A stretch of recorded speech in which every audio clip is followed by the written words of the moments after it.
say this with the most amount of love and comfort that I possibly can. It really isn't anyone else's job or responsibility to make sure that you have the life that you're wanting, that you're happy with. No matter what has happened to you, and I'm well aware people have gone through traumatic things, like things that I probably cannot even begin to imagine. Unfortunately, the way the world works is it's no one's job to fix you and to make sure that you're happy with your life. I know that's so harsh because a lot of the time, like, it's unfair. It's not our fault that life's handed us these things. But what can you do apart from try and pick yourself up and try and give yourself the best possible life you can? We've all been on different paths of life so far and have all dealt with our own different struggles, but these are some things that I personally do to help me feel like I at least have the basic building blocks in place to live the life I want to live, or feel like I'm at least getting something out of every day, if nothing else. It can be really easy for me to look back and be like, I've done nothing. What have I done with my life? What have I done with my day? But this list helps me feel a little bit more accomplished, and they're all small, easy things.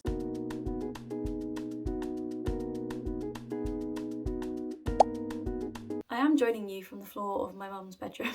The light is so nice in here. I was filming this as a short form for TikTok. There's actually so much more I could say on this. So it's a YouTube. I'm really trying to find my style with my YouTube videos as well at the minute. I was doing vlogs for a little bit, but like my soul wants to talk about things. I don't know, like maybe my soul can talk about things in vlogs. Maybe you prefer sit down videos like this. I don't know, I did a lot of car chats for a while, but I feel like I'm bored of seeing car chats, let alone like filming and adding to that. If you're watching this, let me know what type of videos you like. Here are some things I do to try and help future me and to also feel like I'm achieving something small in every day. I came across something on Substack the other day. I know everyone is talking about Substack and I don't use it anywhere near as much as other people do, but I was writing something on there and then I came across something called the tell them theory. And obviously we all know the Mel Robbins let them theory. So as soon as I hear something them theory, it automatically I'm like, what's this? It draws a bit of an intrigue. So I'd originally put my point down to be say what I mean. So I try and always say what I actually mean with things so that I'm telling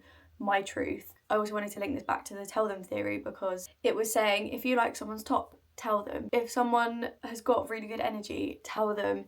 If you think, oh my god, like I did this the other day, there was a waitress and I saw someone else with their nails before and I was like, oh my god, I saw someone else with your nails the other day. She was like, oh my god, these are really like unique nails, like I wouldn't have thought anyone else would have had them. And I was like, oh my god, yeah, like just genuinely speaking, building up conversations with people and telling people what you're thinking. I say this, I have done a lot of work so that my initial thought pattern isn't one of judgment. If you're someone that is an unnecessarily judgy person, firstly work on that. Secondly, yeah, people don't need to know that if you're thinking something bad about them, because I just don't think it's needed. Because it's a free way to make people feel better, and it's a free way to do an act of kindness. If we think something positive, why would we not want to share that with someone? But then going back to what would have been my original point of saying what I really mean and like saying my truth, if I'm in a situation, I'm really trying to get to a point where I am honest. Honest doesn't mean being mean though, which some people need to hear. But if someone asks my opinion, I'll find a way to say what I actually think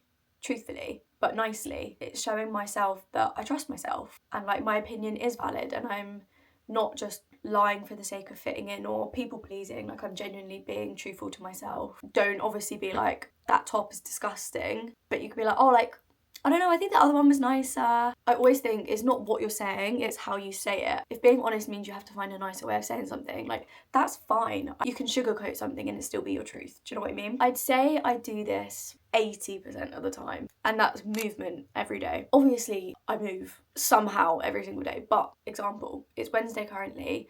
On Monday, I went to yoga. Yesterday, I went on 2 walks.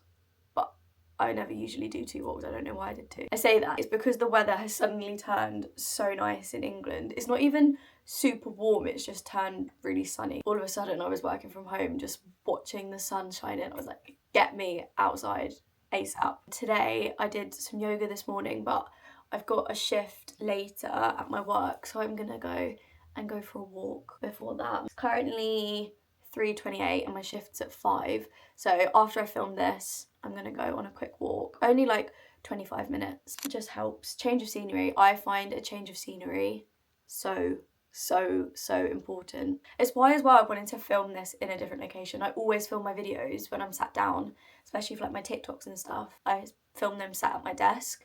I do like it, but it's just nice to mix it up a bit. I use my movement time to do whatever is calling me. I'd love to say that I go on walks and I don't listen to anything, because I know that's meant to be amazing for your nervous system. Sometimes I use it to call someone that I need to have a catch up with and I've not spoken to in ages, or if there's an album I really am in the mood to listen to, I'll walk and listen to that, and like I'll just be strutting along to the beat. I'll feel like I'm in a movie. If I'm in a bit of a slump, I might need a self-development podcast to pick me up. I try and do the movement based on how I'm feeling that day and like what I feel like my body needs. The more movement the better, but I'm not someone that's super duper sporty. I don't love like intense workouts. I just prefer like gentle, intentional, mindful movement. This would not be a Darcey video without me talking about my journal. I feel as though all I do is talk about journaling. There are so many different types of journaling, and oh my god, sorry. I find journaling a really good way to calm my mind and to just turn off all the internal noise that's going on, because sometimes it just doesn't shut up.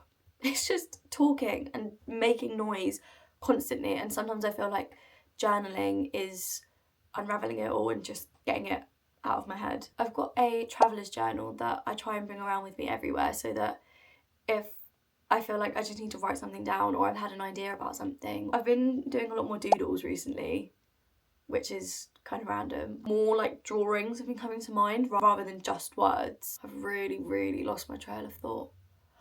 And I keep yawning.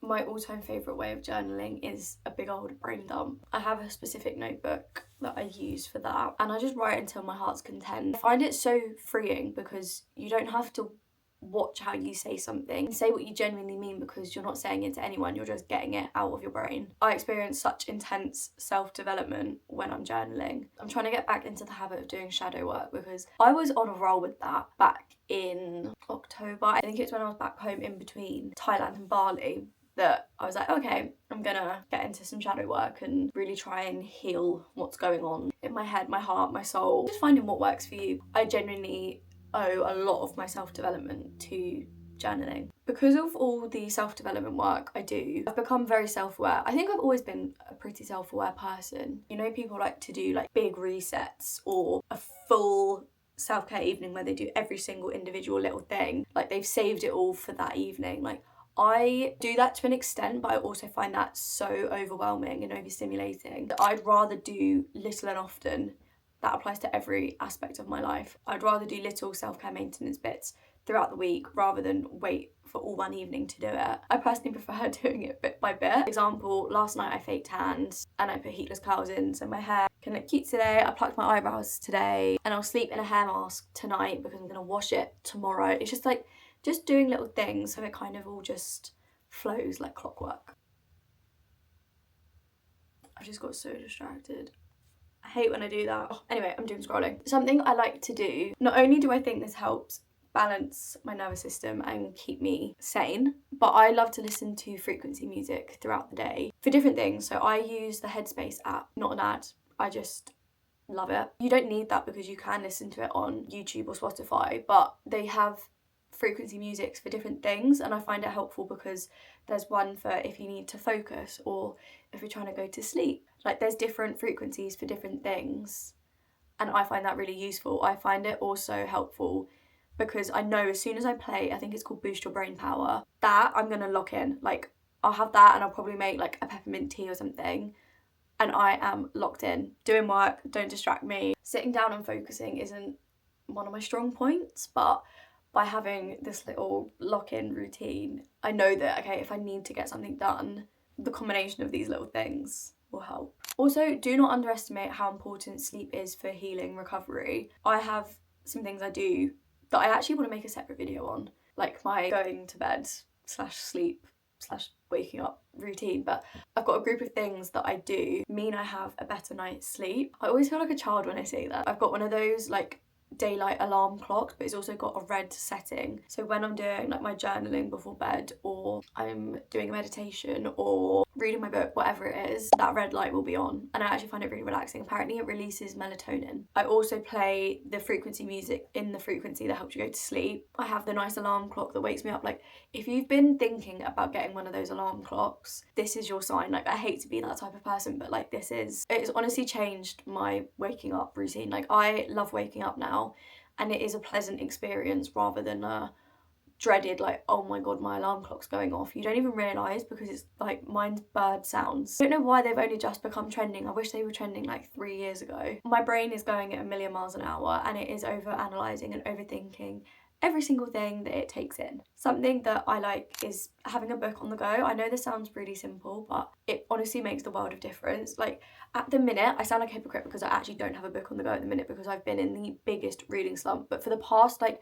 3 years, I have always had non-fiction book. Oh, I never know the difference between non-fiction and fiction. Imaginary. Okay. I've had a fiction book. Okay. I've had a fiction book on the go every single day for like the past 3 years, and I find it an amazing way to escape from whatever's going on in life and just get lost in something. I think that's why I like fantasies so much, because I can completely just get lost and not think about reality for a little bit, because I just don't have the same attachment to self-help books. Like, they just don't slap the same. I prefer listening to self-help books as like an audiobook. Journaling is great, obviously, but sometimes you know that you're spiraling and you know that you're too much in your head, so you actually need to do the opposite, like forget about your problems for a bit. And I find that reading is a lot more productive, for me anyway, than it would be to get lost in a series or a film. Those are some of the things that I found help me pick myself back up, habits that are always going to be good. Even if I've had a really boring work heavy day, even though I love my work, but you know what I mean, I still feel like I've had some element of fun and enjoyment. It really helps me feel like I still have control over my days, but there's an element of healing and mindfulness spread throughout, which for someone whose mood and emotions goes like this, I feel like it just brings like an anchor, like a balance point. I hope this helps you, and if you have any little tips and tricks or habits that you have, share them in the comments, because we are all friends here. We all need all the help we can get. It is now 10 to 4, so I'm gonna go on my walk, come back, get changed into my work clothes, because I've actually got a new job. When I say I loved work, I mean the work that is my social media. By the way, not the job I'm going to now. If you did enjoy this video, make sure to like, comment and subscribe, because it lets me know that you guys enjoyed it, that you guys liked it. Comment any other video ideas you want to see. Make sure to follow me on my other socials as well, because I consistently post on there multiple times a day. So if you want to see more of me, head over to my TikTok and my Instagram, and I will see you in my next video. Bye.